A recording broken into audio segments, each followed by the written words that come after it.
একদিকে গাড়ির ধোঁয়া আর এর সঙ্গে পাল্লা দিচ্ছে বিড়ি সিগারেটের ধোঁয়া। এই মুহূর্তে বিশুদ্ধ বাতাসে নিঃশ্বাস নেওয়াই যেন একটা দায় হয়ে উঠেছে। একদিকে তীব্র পরিবেশ দূষণ আর তার দোসর হয়ে উঠেছে মাত্রাতিরিক্ত হারে এই ধূমপান করার প্রবণতা। মানুষের শরীরে এই দুটোর যে কি মারাত্মক প্রভাব পড়ছে তা তো বলাই বাহুল্য।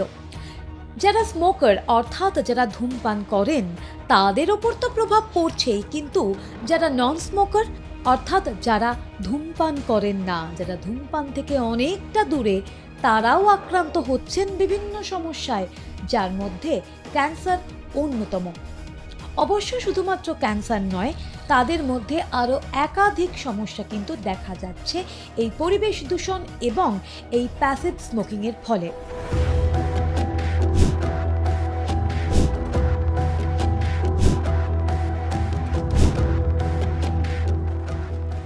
চলতি বছরের শুরু থেকে বিশ্বব্যাপী একটা গণনা হয়েছিল, যেখানে দেখা গিয়েছিল ভারতে কমপক্ষে 42% পুরুষ ধূমপায়ী রয়েছেন। এর সঙ্গে প্রায় রোজই বাড়ছে মহিলা ধূমপায়ীদের সংখ্যাও। 2025 সালের একটি সমীক্ষা অনুযায়ী কলকাতায় প্রায় 82% পুরুষ ধূমপায়ী। এই তথ্য ইঙ্গিত দেয় যে কলকাতায় পুরুষদের মধ্যে ধূমপানের হার অত্যন্ত বেশি, যা দেশের অন্যান্য মেট্রো শহরগুলোর তুলনায় সর্বোচ্চ। কলকাতায় এই মুহূর্তে পুরুষদের তুলনায় মহিলা ধূমপায়ীরা কিছুটা হলেও পিছিয়ে রয়েছেন, কারণ চলতি বছরে যেটা দেখা গিয়েছে মহিলাদের ধূমপানের হার কলকাতার ক্ষেত্রে 23.5%।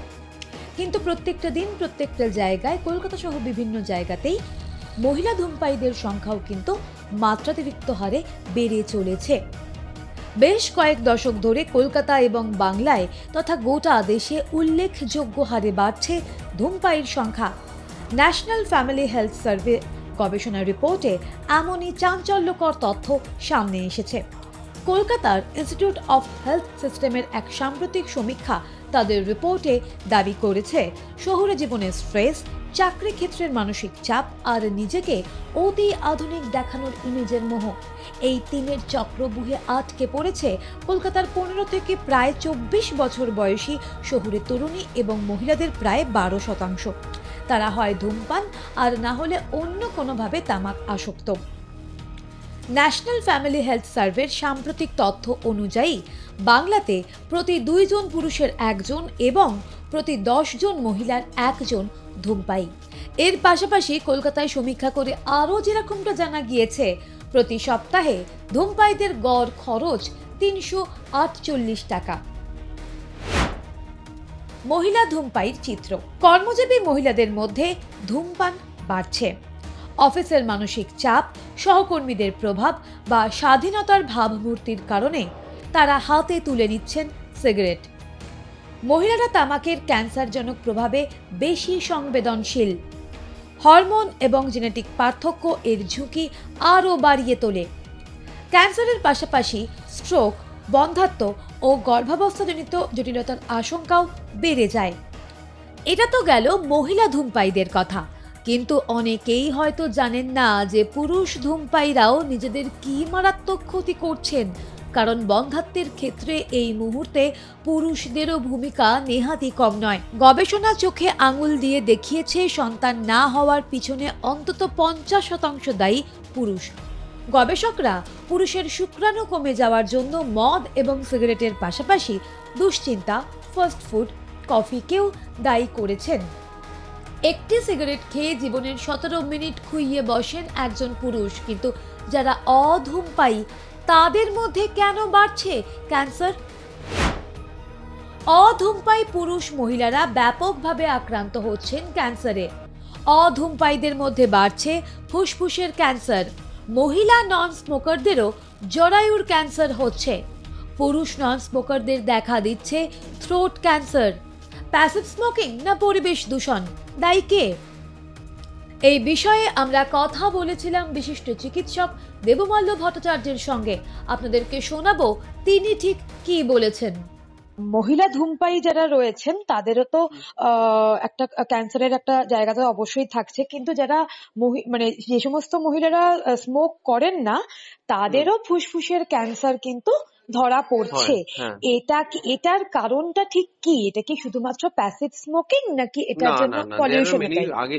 স্মোকিং হচ্ছে একটা খুব ইম্পর্টেন্ট কজ অফ ক্যান্সার, কিন্তু শুধু স্মোকিং নয়, বা স্মোকিং করলে আরো অ্যাড হয়। ধরুন কারোর জেনেটিক রয়েছে প্রিডিসপোজিশন, মানে প্রবণতা, সেখানে যাদের ধরুন কিছুই নেশা করে না সম্ভবত তাদেরও তো ক্যান্সার হয়।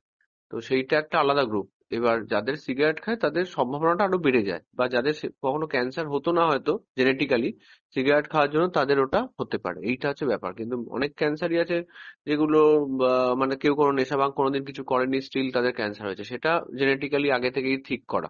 যারা ধরুন প্যাসিভ স্মোকার বা যারা অ্যাক্টিভ স্মোকার নয়, তাদের যদি এই জেনেটিক্যালি ক্যান্সারের যদি জায়গাটা থাকে, সেক্ষেত্রে কোন কোন ক্যান্সার তাদের তাদের হতে পারে?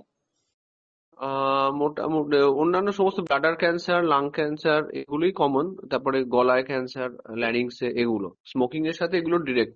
যেমন আমি যেমন মেনলি রক্তের ক্যান্সার দেখি, রক্তের ক্যান্সার সঙ্গে স্মোকিং এর সরাসরি সম্পর্ক নেই। এবং এই মুহূর্তে যেরকম ভাবে আমাদের পরিবেশ দূষণ হচ্ছে, সেই হুম। পলিউশনটাও কি ক্যান্সারের কোনোভাবে কারণ হতে পারে? হ্যাঁ, ওই ওভারঅল স্মোকিং, মানে স্মোকের মধ্যে অনেক কিছু থাকে না, তো সব করে ওর মধ্যে কেমিক্যাল থাকে। একদিকে পরিবেশ দূষণ আর এর পাশাপাশি জেনেটিক ফ্যাক্টর, এই দুইয়ের জাঁতাকলে পড়ে যাচ্ছেন অধূমপায়ীরা। রাস্তায় বেরোলে গাড়ির ধোঁয়ার পাশাপাশি সিগারেটের ধোঁয়াও কিন্তু তাদের শরীরে প্রবেশ করছে এবং তার ফলে তারাও যথেষ্ট ক্ষতিগ্রস্ত হচ্ছেন। সবসময় মাস্ক পরে থাকা সম্ভবপর নয়, কিন্তু তবুও চিকিৎসকরা জানান দিচ্ছেন যদি মাস্ক পরা যায় সেটা সার্বিকভাবে একটা সুস্বাস্থ্যের ক্ষেত্রে কিন্তু সহায়ক হতে পারে। তবে যারা অ্যাক্টিভ স্মোকার তারাও যদি ধীরে ধীরে ধূমপান ছেড়ে দিতে পারেন, তাহলে সামগ্রিকভাবে যে পরিবেশ তথা সমাজের উন্নতি হবে তা তো বলাই বাহুল্য। সায়ন্তিকা বন্দ্যোপাধ্যায়ের রিপোর্ট, আর প্লাস নিউজ।